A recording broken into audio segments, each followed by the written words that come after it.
Hello check hello hello की नाम छ भाई तोर? नाम जीएस कुमार छ।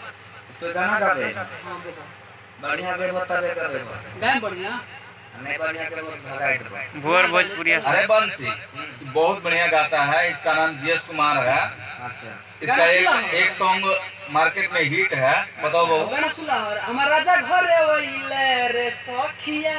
आओ बगाई तोरे गाना नहीं हो रे। हां अच्छा वो वाला बहुत याद बा। बहुत हिट मार्केट में बजा है। ए गौरी बा कि लिखी बड़ा बाबे फायर ये ही मेला में पिटाइल बा भाता।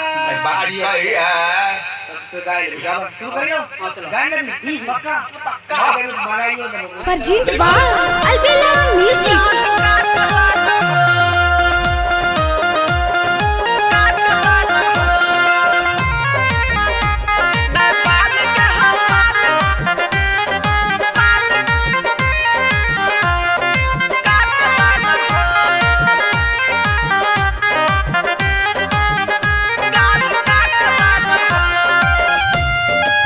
Music by Pritam Rai. Presented by Albina Recording Studio, Simra.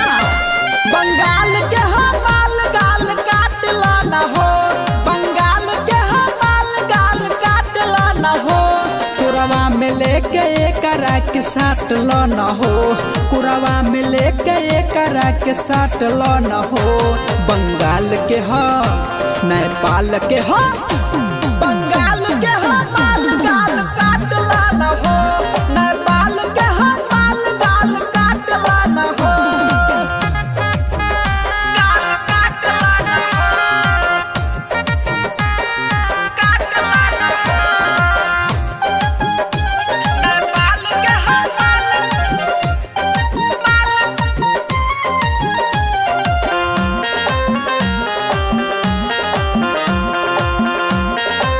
Singing by GS Kumar.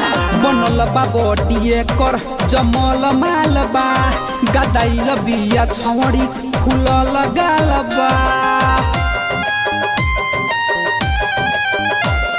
बनल बा बॉडीए कर जमल माल बा, गदाइल बिया छौड़ी खुलल गाल बा।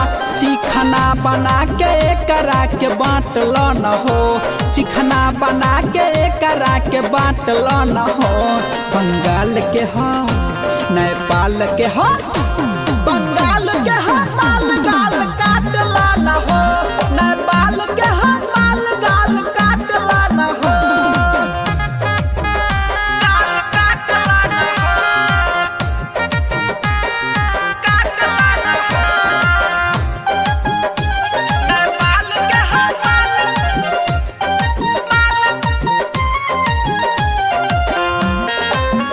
Presented by Albina Recording Studio, Simra. हुमच के मारे ठुमका लागे चौकी तूरा दी, राइटर में राज राजा माजा भर पुरले। हुमच के मारे ठुमका लागे चौकी तूरा दी, भुअर भोजपुरिया माजा भर पुरली। कहे जिया कुमार दिलीप जातल न हो, कहे जिया कुमार कोरा में जातल न हो। बंगाल के हो नेपाल के हो,